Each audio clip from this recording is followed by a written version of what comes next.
Chapitre 6. À toute vapeur. À ce cri, l'équipage entier se précipita vers le harponneur. Commandant, officiers, maîtres, matelots, mousses, jusqu'aux ingénieurs qui quittèrent leurs machines, jusqu'aux chauffeurs qui abandonnèrent leurs fourneaux. L'ordre de stopper avait été donné, et la frégate ne courait plus que sur son air. L'obscurité était profonde alors, et quelque bons que fussent les yeux du Canadien, je me demandais comment il avait vu et ce qu'il avait pu voir. Mon cœur battait à se rompre. Mais Ned Land ne s'était pas trompé, et tous nous aperçûmes l'objet qu'il indiquait de la main. À 2 encablures de l'Abraham Lincoln et de sa hanche de tribord, la mer semblait être illuminée par-dessous. Ce n'était point un simple phénomène de phosphorescence, et l'on ne pouvait s'y tromper. Le monstre, immergé à quelques toises de la surface des eaux, projetait cet éclat très intense, mais inexplicable que mentionnaient les rapports de plusieurs capitaines. Cette magnifique iridation devait être produite par un agent d'une grande puissance éclairante. La partie lumineuse décrivait sur la mer un immense ovale très allongé, au centre duquel se condensait un foyer ardent dont l'insoutenable éclat s'éteignait par la dégradation successive. Ce n'est qu'une agglomération de molécules phosphorescentes, s'écria l'un des officiers. Non, monsieur, répliquai-je avec conviction. Jamais les Pholades ou les Salpes ne produisent une si puissante lumière. Cet éclat est de nature essentiellement électrique. D'ailleurs, voyez, il se déplace, il se met en avant, en arrière, il s'élance sur nous. Un cri général s'éleva de la frégate. Silence dit le commandant Farragut. La barre au vent, toute, machine arrière. Les matelots se précipitèrent à la barre, les ingénieurs à leur machine, la vapeur fut immédiatement renversée, et l'Abraham Lincoln, abattant sur bâbord, décrivit un demi-cercle. La barre à droite, machine avant cria le commandant Farragut. Ces ordres furent exécutés et la frégate s'éloigna rapidement du foyer lumineux. Je me trompe, elle voulut s'éloigner, mais le surnaturel animal se rapprocha à une vitesse double de la sienne. Nous étions haletants. La stupéfaction, bien plus que la crainte, nous tenait muets et immobiles. L'animal nous gagnait en se jouant.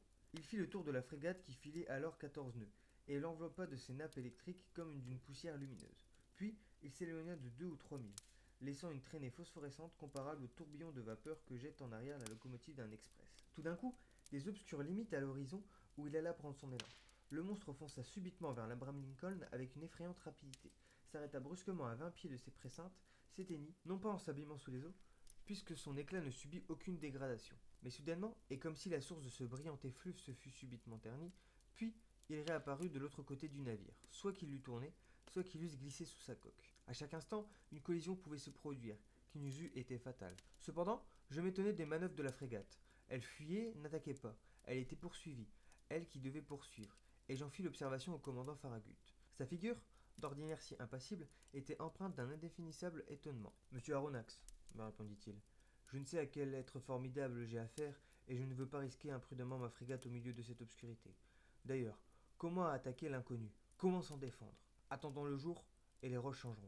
Vous n'avez plus de doute, commandant, sur la nature de l'animal? Non, monsieur. C'est évidemment un narval gigantesque, mais aussi un narval électrique. Peut-être, ajoutai-je, ne peut-on pas plus l'approcher qu'un gymnote ou une torpille? En effet, répondit le commandant. Et s'il possède en lui une puissance foudroyante, c'est à coup sûr le plus terrible animal qui soit jamais sorti de la main du Créateur. C'est pourquoi, monsieur, je me tiendrai sur mes gardes. Tout l'équipage resta sur pied pendant la nuit. Personne ne songeait à dormir. L'Abraham Lincoln, ne pouvant plus lutter de vitesse, avait modéré sa marche et se tenait sous petite vapeur. De son côté, le narval, imitant la frégate, se laissait bercer au gré des lames et semblait décidé à ne point abandonner le théâtre de la lutte. Vers minuit cependant, il disparut, ou, pour employer une expression plus juste, il s'éteignit, comme un gros ver luisant. Avait-il fui? Il fallait le craindre, non pas l'espérer. Mais à 1h moins 7 du matin, un sifflement assourdissant se fit entendre, semblable à ceux que produisent une colonne d'eau chassée avec une extrême violence. Le commandant Farragut, Ned Land et moi, nous étions alors sur la dunette, jetant d'avides regards à travers les profondes ténèbres. Ned Land, demanda le commandant, avez-vous entendu rugir des baleines? Souvent, monsieur, mais jamais de pareilles baleines dont la vue m'avait rapporté 2000 $. En effet, vous avez le droit à la prime. Mais dites-moi, ce bruit n'est-il pas celui que font les cétacés rejetant de l'eau par leur évent? Le même bruit, monsieur, mais celui-ci est incomparablement plus fort. Aussi, ne peut-on s'y tromper. C'est bien un cétacé qui se tient là dans nos eaux. Avec votre permission, monsieur, ajouta le harponneur, nous lui dirons 2 mots demain au lever du jour. S'il est d'humeur à vous entendre, maître Land, répondis-je avec un ton peu convaincu. Que je l'approche à 4 longueurs de harpon, riposta le Canadien, et il faudra bien qu'il m'écoute. Mais pour l'approcher, reprit le commandant, devrais-je mettre une baleinière à votre disposition? Sans doute, monsieur. Ce sera là jouer la vie de mes hommes? Et la mienne, répondit simplement le harponneur. Vers 2 heures du matin, le foyer lumineux réapparut, non moins intense, à 5 milles au vent de l'Abraham Lincoln. Malgré la distance, malgré le bruit du vent et de la mer, on entendit distinctement les formidables battements de la queue de l'animal. Il semblait qu'au moment où l'énorme narval venait respirer à la surface de l'océan, l'air s'engouffrait dans ses poumons comme fait la vapeur dans les vastes cylindres d'une machine de 2000 chevaux. Pensai-je, une baleine qui aurait la force d'un régiment de cavalerie, ce serait une jolie baleine. On resta sur le qui-vive jusqu'au jour, et on se prépara au combat. Les engins de pêche furent disposés le long. Le second fit charger ses espingoles qui lançaient un harpon à une distance de 1 mille, et de longues canardières à balles explosives dont la blessure est mortelle même aux plus puissants animaux. Ned Land s'était contenté d'affûter son harpon, arme terrible dans sa main. À 6 heures, l'aube commença à poindre, et avec les premières lueurs de l'aurore a disparu l'éclat électrique du narval. À 7 heures, le jour était suffisamment fait, mais une brume matinale très épaisse rétrécissait l'horizon, et les meilleures lorgnettes ne pouvaient pas la percer. De là, désappointement et colère. Je me hissai jusqu'aux barres d'artimon. Quelques officiers étaient déjà perchés à la tête des mâts. À 8 heures, la brume roula lourdement sur les flots, et ses grosses volutes se levèrent peu à peu.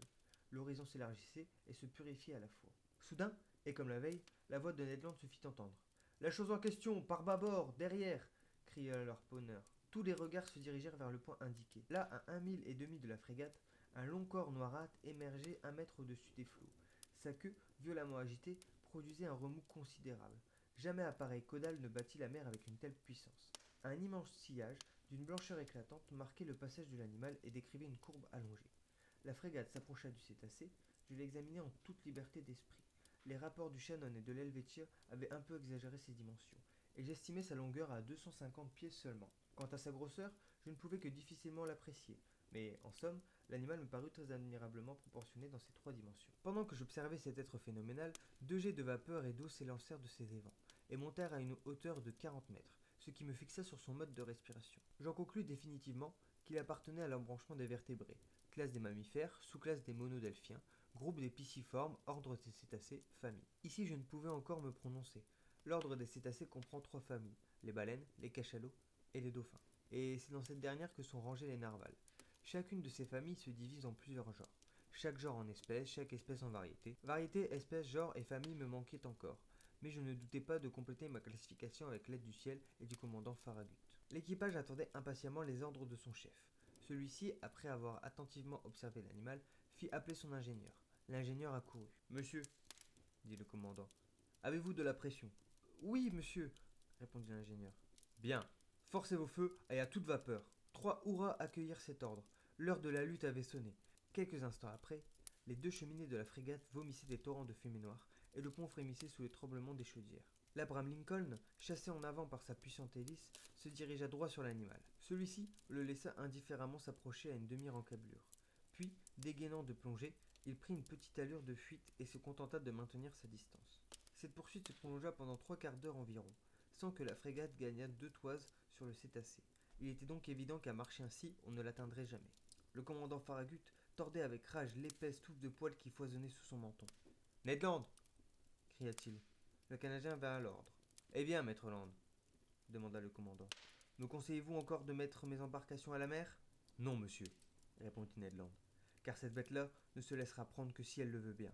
Que faire alors ? Forcez de vapeur si vous le pouvez, monsieur.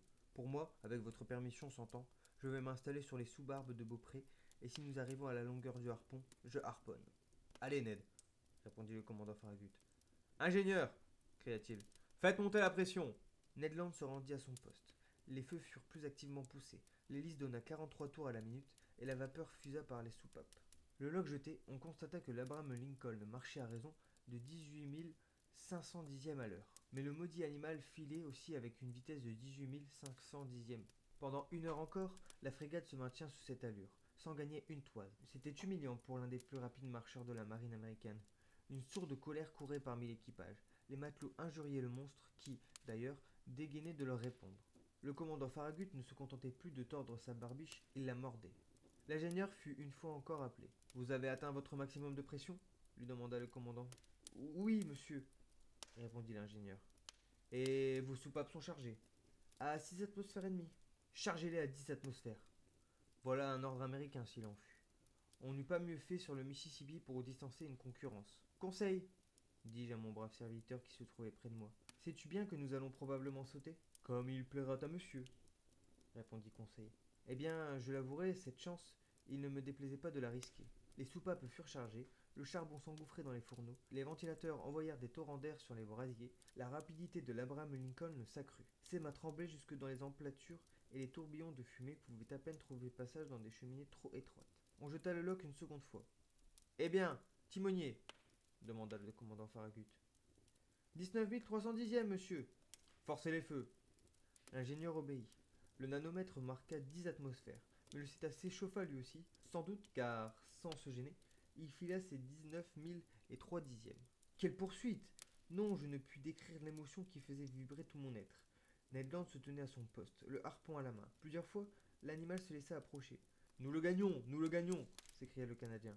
Puis, au moment où il se disposait à frapper, le cétacé se dérobait avec une rapidité que je ne puis estimer à moins de 30 000 à l'heure. Et même, pendant notre maximum de vitesse, ne se permettit pas de narguer la frégate en faisant le tour. Un cri de fureur s'échappa de toutes les poitrines. À midi, nous n'étions pas plus avancés qu'à 8 heures du matin. Le commandant Farragut se décida alors à employer les moyens plus directs. Ah, dit-il, cet animal-là va plus vite que l'Abraham Lincoln. Eh bien, nous allons voir s'il distancera ces boulets coniques. Mettre des hommes à la pièce de l'avant. Le canon de Gaillard fut immédiatement chargé et braqué. Le coup partit, mais le boulet passa à quelques pieds au-dessus du cétacé, qui se tenait à 2000. À un autre plus adroit cria le commandant. Et 500 $ à qui percera cette infernale bête. Un vieux canonnier, à la barbe grise, que je vois encore, l'œil calme, la physionomie froide, s'approcha de sa pièce, la mit en position et visa longtemps. Une forte détonation éclata à laquelle se mêlèrent des hurrahs de l'équipage. Le boulet atteignit son but. Il frappa l'animal, mais non pas normalement, et en glissant sur sa surface arrondie, il alla se perdre à 2000 en mer. Oh, ça dit le vieux canonnier rageant. Ce gueux-là est donc blindé avec des plaques de 6 pouces. Malédiction s'écria le commandant Farragut. La chasse recommença, et le commandant Farragut se penchant vers moi me dit: Je poursuivrai l'animal jusqu'à ce que ma frégate éclate. Oui, répondis-je. Vous aurez raison. On pouvait espérer que l'animal s'épuiserait et qu'il ne serait pas indifférent à la fatigue comme une machine à vapeur. Mais il n'en fut rien. Les heures s'écoulèrent sans qu'il ne donnât aucun signe d'épuisement. Cependant, il faut dire à la louange de l'Abraham Lincoln qu'il luttait avec une infatigable ténacité. Je n'estimais pas à moins de 500 km la distance qu'il parcourut pendant cette malencontreuse journée du 6 novembre. Mais la nuit vint et enveloppa de ses ombres le houleux océan. En ce moment, je crus que notre expédition était terminée et que nous ne reverrions plus jamais le fantastique animal. Je me trompais. À 10h50 du soir, la clarté électrique réapparut à 3000 au vent de la frégate, aussi pure, aussi intense que pendant la nuit dernière. Le narval semblait immobile. Peut-être, fatigué de sa journée, dormait-il, se laissant aller à l'ondulation des lames. Il y avait là une chance dont le commandant Farragut résolut de profiter. Il donna ses ordres, l'Abraham Lincoln ne fut tenu sous petite vapeur et s'avança prudemment pour ne pas réveiller son adversaire. Il n'est pas rare de rencontrer en plein océan des baleines profondément endormies que l'on attaque alors avec succès, et Ned Land en avait harponné plus d'une pendant son sommeil. Le Canadien allant reprendre son poste sous les sous-barbes du Beaupré. La frégate s'approcha sans bruit, stoppa à 2 encablures de l'animal et courut sur son air. On ne respirait plus à bord. Un silence profond régnait sur le pont. Nous n'étions pas à 100 pieds du foyer ardent dont l'éclat grandissant et éblouissait nos yeux. En ce moment, penché sur la lisse du gaillard avant, je voyais au-dessus de moi Ned Land, accroché d'une main à la martingale et à l'autre brandissant son terrible harpon. 20 pieds à peine le séparaient de l'animal immobile. Tout d'un coup, son bras se détendit violemment et le harpon fut lancé. J'entendis le choc sonore de l'arme qui semblait avoir heurté un corps dur. La clarté électrique s'éteignit soudain, et 2 énormes trompes d'eau s'abattèrent sur le pont de la frégate, courant comme un torrent de l'avant à l'arrière, renversant les hommes, brisant les saisies de drome. Un choc effroyable se produisit, et lancé par-dessus la lise, sans avoir le temps de me retenir, je fus précipité à la mer. Fin du chapitre 6.